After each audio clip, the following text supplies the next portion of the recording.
Hier, on avait commencé le sujet, la question qu'il y avait entre les paroles de Rav Mathéouda qui disait que s'il y avait un roi non-juif qui venait à notre rencontre pendant que nous nous trouvons dans la Méda, il disait qu'on n'avait pas le droit d'être mahmir, il fallait absolument lui répondre. On avait posé la question, voilà, on a vu l'histoire avec le ministre ou le hassi, il ne lui a pas répondu. Ça, c'était la stira. Alors, on avait dit qu'on allait la faire en deux parties, mais en fait, c'est un peu plus long que ça, donc on va couper chaque jour un petit peu. On va essayer de renforcer encore plus la question, parce que les paroles du Rav Mathéouda, c'est pas seulement lui qui les dit, c'est carrément le Rambam dans un cas encore plus fort.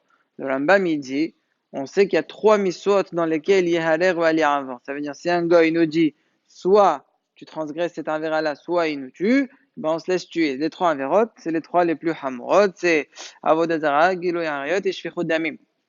Mais si jamais il nous dit par exemple, mange ce hazir là, sinon je te tue, à ce moment-là, tu dis pas, bah ouais, je veux être Moser et Nafshi, non, tu laisses, tu manges et comme ça tu sauves ta peau, tu sauves ta vie. Donc ça c'est le Rambam, c'est comme ça qu'il a été posé le Shulchan Aruch dans le Redeat Siman Khuf Nun Zayn. Donc de là-bas, qu'est-ce que je vois? Que même une Avera qui minat Torah, je dois être envers pour sauver ma vie.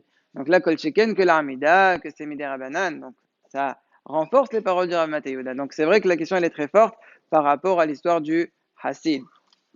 Alors en vérité, en plus de ça, encore un point, on avait dit hier qu'il l'a appelé Riqa. Le Sar, il avait appelé le Hassid, il lui a dit tu es vide. On avait dit qu'on ne comprenait pas pourquoi il lui parle comme ça.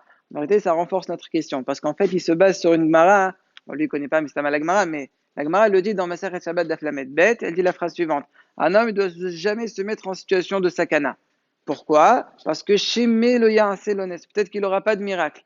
Et même si en fin de compte on lui a fait un miracle, Menakin no mitzruyota, ça veut dire qu'on lui diminue de ses truyot. L'énissim, c'est pas gratuit. Donc si on a reçu un aide, il faut savoir que ça nous a coûté pas de l'argent, mais des truyot, des mérites qu'on a nous là-haut. La Gemara elle dit mais Iqra'a, d'où on sait ça? Et la Gemara elle dit parce qu'il y a ramené avec Yaakov Avinu, c'est marqué Qaton timikol hasadim. C'est-à-dire Yaakov Avinu avec tous les nissim qu'il a eu, que Hachem il a protégé, gardé de chez Lavan, etc. Quand il allait à la rencontre de Esav, il avait peur.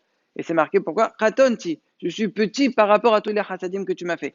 Ça veut dire que Yaakov Avinu il sentait qu'il y a beaucoup de mérites qui ont été diminués parce que Hachem il a fait beaucoup de miracles. Donc encore une fois, comment le hasid et le ministre, il lui dit, mais tu es rare, tu es en train de vider tous tes souillottes. Imagine, je t'avais tué, personne ne t'aurait protégé, personne n'aurait pu me poser la question, comment ça se fait que je t'ai fait ça?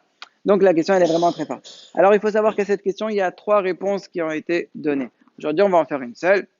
C'est la première. En vérité, le Hassid, il n'a pas remarqué que le Sar passait. Il n'a pas remarqué. Il était tellement concentré dans sa Hamida, justement qu'il avait les yeux fermés, donc il n'a pas remarqué. Donc on ne peut pas lui dire pourquoi tu n'as pas répondu. J'ai pas remarqué.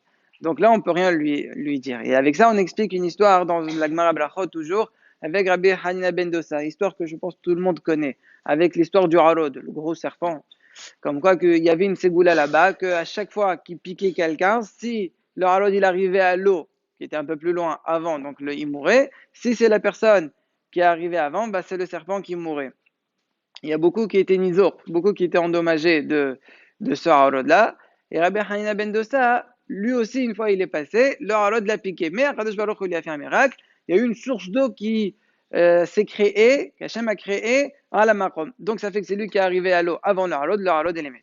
Ça, c'est l'histoire, comment il est ramené dans le Babli. Dans l'Irushalmi, c'est marqué là-bas, ils lui ont posé la question, les élèves à Rabbi Hanina ben Dosa, mais tu es sommaire sur un Nes. Imagine, Hachem, il t'avait pas créé le miracle, la source d'eau tout de suite, tu t'es mis en danger. Là-bas, il a répondu, il n'a pas remarqué, il ne savait pas qu'il y avait le halod. Donc, c'est pour ça qu'on ne peut pas lui en vouloir. Donc, si on explique comme ça, c'est Miyashev les paroles et du Mathéouda et du Sal. Normalement, il ne faut pas se mettre en situation de sakana. Tu as vu le ministre, le goy, où il y a un danger, il faut répondre. Mais bon, quand tu n'as pas remarqué, tu n'as pas remarqué. Ça, c'est la première réponse. Ça ne répond pas pour notre question hier de Kippour, mais on verra au fur et à mesure avec les autres réponses qu'on verra à la suite.